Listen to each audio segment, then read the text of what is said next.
Então vamos lá, pessoal, o que é um celoma? A gente já viu os animais que têm três folhetos germinativos, né? Que são os animais triblásticos. Os que têm dois apenas são os diblásticos. Nos triblásticos, que inclui os vertebrados, mamíferos e seres humanos, a maioria dos animais triblásticos tem uma cavidade corporal, um espaço preenchido com líquido ou ar, localizado entre o trato digestório e a parede corporal externa. Essa cavidade corporal é também chamada de celoma. Então é isso aí, celoma é essa cavidade corporal entre o trato digestório e a parede corporal externa, que a maioria dos animais triblásticos possuem, ou triploblásticos também. As camadas internas e externas do tecido que circundam a cavidade conectam e formam estruturas que suspendem os órgãos internos. Por que isso é importante, gente? Porque é justamente essa cavidade em torno de vários órgãos internos que permite a mobilidade deles. Então, o coração precisa bater. Se ele tiver logo um músculo encostado nele por todos os lados, como é que ele bate, se expande, se contrai? Ele vai ter que fazer uma resistência contra esse outro músculo. Então, existe uma cavidade em torno do coração, existe cavidade em torno dos pulmões, tá certo? Embora a movimentação desses órgãos acabe, sim, causando movimento na parte externa do corpo, né? Pulmão principalmente é bastante visível. E o celoma também permite um crescimento dos órgãos que não seja totalmente, estritamente restrito da musculatura mais externa, né? E aí? Qual é a função do celoma? Então, a função do celoma é absorver choques mecânicos, ou seja, impactos. Quando você recebe um impacto, ele não acerta direto aquele órgão que está dentro da cavidade, né? Principalmente quando o celoma é preenchido por líquido, você tem um amortecimento aí do impacto. Ele pode prover, né? Ou seja, oferecer um esqueleto hidrostático. E ele pode também suportar um sistema imunológico. Sobre isso, tem esses dois videozinhos aqui que eu vou deixar para vocês, não são meus, que falam sobre esqueleto hidrostático em animais, né? Não vertebrados. O que acontece? Os vertebrados eles vão ter um esqueleto que é um esqueleto interno, formado pelos ossos, né? Então, coluna vertebral, fêmur, costela, crânio, tudo isso vai formar o esqueleto dos vertebrados. Os artrópodes, eles têm um esqueleto externo, um exoesqueleto, né? Que é aquela capinha durinha por volta dos artrópodes, digamos assim. Então, todo mundo já viu, né? Que a formiga tem um exoesqueleto, aquela camada mais dura, externa ao organismo. Uma barata tem, enfim, todos os artrópodes são insetos, crustáceos como caranguejo, lagosta, camarão, tudo tem um exoesqueleto mais resistente ou menos resistente, dependendo da espécie, mas são exoesqueletos, então o esqueleto fica por fora do corpo, ao contrário dos vertebrados. E outros animais invertebrados, eles possuem um esqueleto hidrostático, ou seja, o celoma preenchido com água é que vai servir como o esqueleto, vai fazer a função de esqueleto. Eu não vou explicar isso em detalhes aqui, vocês podem assistir isso nesses outros dois vídeos. Talvez um dia eu faça um vídeo também sobre esqueleto hidrostático, mas não hoje. Bom, e aí a gente tem a classificação dos organismos, dos animais, né, de acordo com o seu tipo de celoma. Então nós temos primeiro os animais celomados. O que é um animal celomado? É o que tem um celoma dito celoma verdadeiro. Certo? Então, os celomados, um exemplo clássico é o das minhocas. As minhocas, elas têm uma cavidade corporal completamente delimitada, pelo tecido derivado da mesoderme. Então, aqueles 3 folhetos, né? Temos aqui a legenda, ó, ectoderme em azul, mesoderme em vermelho, endoderme em amarelo. E essa aqui é como se você cortasse a minhoca aqui. E a gente tem por fora, ectoderme. Lá no centro, no tubo digestório, a endoderme. E aqui a mesoderme, só que a gente tem uma separação entre 2 camadas de mesoderme, que entre elas tem a cavidade do celoma. Certo? Então a camada de tecido revestindo o celoma e suspendendo os órgãos internos internos, né? É formada pela mesoderme. Então, quando o celoma ele é delimitado por todos os lados por células, né, tecidos da mesoderme, a gente fala que é um celoma verdadeiro, e esses são os animais de fato celomados. Ok? Legal. E quem que é celomado, né, gente? Não é só a minhoca. Tem um monte de outros animais, estrela do mar, inclusive os vertebrados são celomados. Embora, no nosso caso, o celoma, essas cavidades, já sejam bem diferentes de uma minhoca. Mas somos celomados. Então, os vertebrados estão junto com as minhocas, com as estrelas do mar e outros organismos no grupo dos celomados. Tá certo? Bom, ok. Além dos celomados, a gente tem um grupo que a gente chama de pseudocelomados, porque eles possuem um pseudoceloma. O que significa isso? Significa simplesmente que o pseudoceloma, essa cavidade, ela não é circundada por tecido da mesoderme por todos os lados. Aqui a gente tem um exemplo de um pseudocelomado, que é um nematódio. Nematódio. Parece muito uma minhoca no desenho, né? É diferente.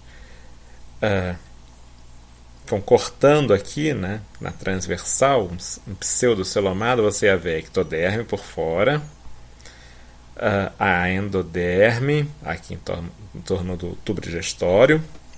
Aqui tem a mesoderme e temos a cavidade, que é o pseudoceloma. O que acontece com esse pseudoceloma?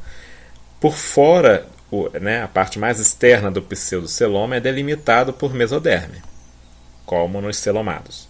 Mas aqui, nos pseudocelomados, a parte interna faz contato direto com a endoderme. Então é um pseudoceloma, como se fosse um celoma incompleto. Esses são os animais chamados de pseudocelomados. Ok? E nós temos os animais acelomados. O prefixo a, muito usado na língua portuguesa, indica negação. Então, amoral é algo que está fora do conceito de moral. Acelomados é um animal que não possui celoma.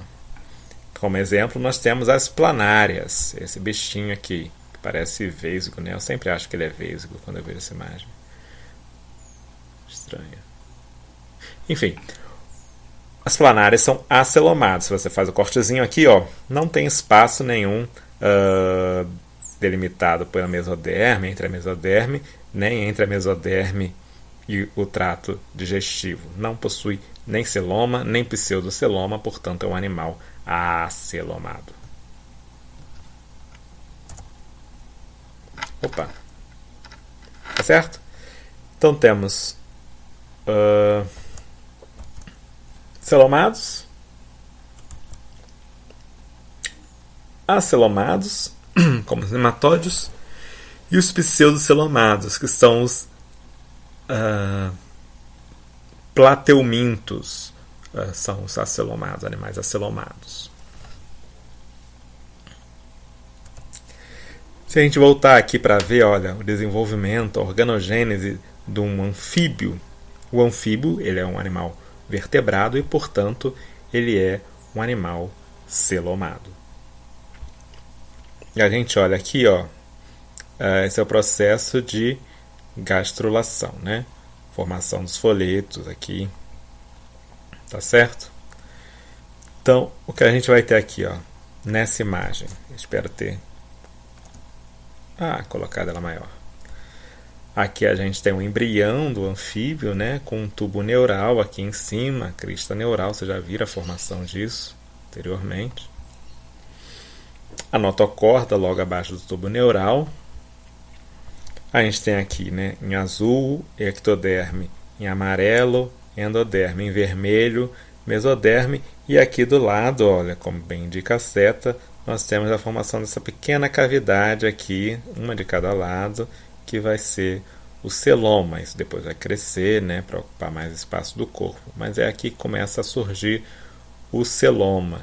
Então, ao mesmo tempo em que está formando ali a crista neural, né, na neurulação, que a gente já viu anteriormente, você vai ter também a formação do celoma aqui na mesoderme, no caso do vertebrado, que é um animal celomado, possui um celoma verdadeiro completamente circundado por mesoderme. Certo? Tem outra coisa aqui que eu estou indicando aqui, que é novo para vocês, que é os somitos. Tem aqui a setinha, a gente vai falar disso daqui a pouquinho. Então, vou mostrar antes aqui também em um pássaro, uma ave, né? Outro vertebrado, portanto, outro animal celomado.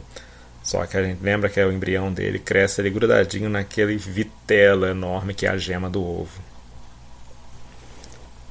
Então a gente tem aqui o tubo neural, então já teve a neurulação aqui, a notocorda. Aqui são camadas de célula da mesoderme, e entre essa camada tem a cavidade que é o celoma, uma de cada lado. E tem esse grupo de células também de mesoderme aqui, ó, que é o tal do somito. Vamos ver o que é somito. Acho que o celoma deu para entender já o que é, né, essa cavidade, suas funções. Vamos falar dos somitos. O que são somitos? Aqui, aqui nós temos um corte aqui do animal, um vertebrado. Me parece que possivelmente um mamífero, né? Porque você tem aqui, ó, o tubo neural, a notocorda aqui, o tubo neural, né? A crista neural se fechando, terminando de se fechar aqui, já a formação dessas células que vão dar origem aos nervos, né? Aqui em azul, então, tudo que vem da ectoderme está em azul, lembrando que o tubo neural tem origem da ectoderme. Tudo que está em amarelo é a endoderme, tudo que está em vermelho é a mesoderme. E a gente tem aqui essa abertura aqui que são celomas. E essa parte um pouco mais escura, marcada aqui, que são os somitos. Tá certo?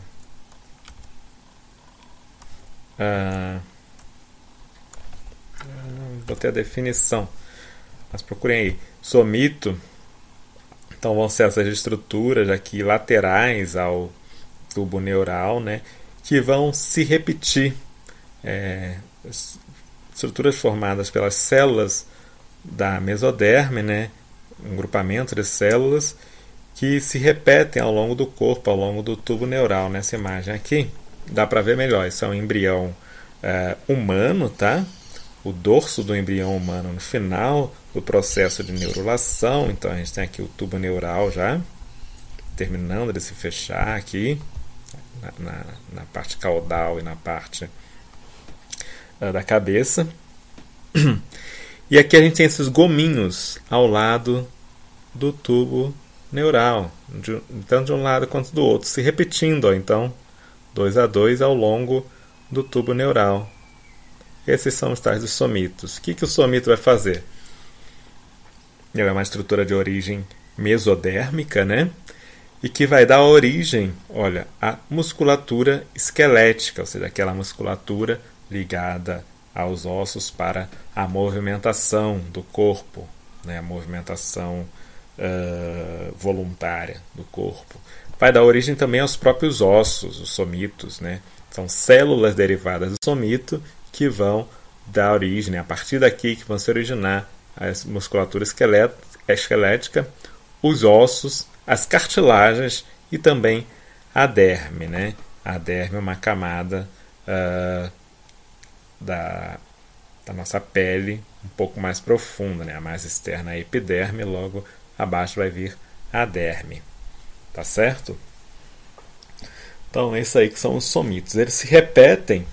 Isso é uma característica de animais que a gente vai falar que são segmentados, metaméricos, como é muito claro numa minhoca, né? Que ela tem aqueles anéis que são os metâmeros, é assim que nós chamamos, que são repetições, né? Blocos de repetição na construção daquele corpo da minhoca. Os vertebrados são animais metaméricos, animais segmentados, porque se originam de um antepassado comum a todos os vertebrados, que era bastante segmentado. Isso ainda é possível ver em peixes, quando a gente abre um peixe para comer, as postes do peixe, né? Então a gente percebe a segmentação. Em animais mais derivados, né, mais complexos, como o próprio ser humano, isso já não fica tão evidente num adulto, né, numa criança mesmo, num ser humano formado, nascido. Mas nessa fase embrionária a gente ainda vê esse indício da segmentação, da metameria em seres humanos. Essa aqui é só uma imagem final, né? Aqui quando você está tendo a formação do tubo neural, aqui o tubo neural no final já se fechando, e a gente pode ver novamente aqui os somitos de ambos os lados do tubo neural. Então, sobre celomas e somitos é isso, a parte de celoma é muito importante, porque permite essa classificação em 3 grupos, né, de celomados, pseudocelomados ou acelomados. Aqui estão nossas referências, né, quem quiser se aprofundar nos assuntos, eu sugiro a leitura do capítulo 47 da Biologia de Campbell, livro em PDF, ok?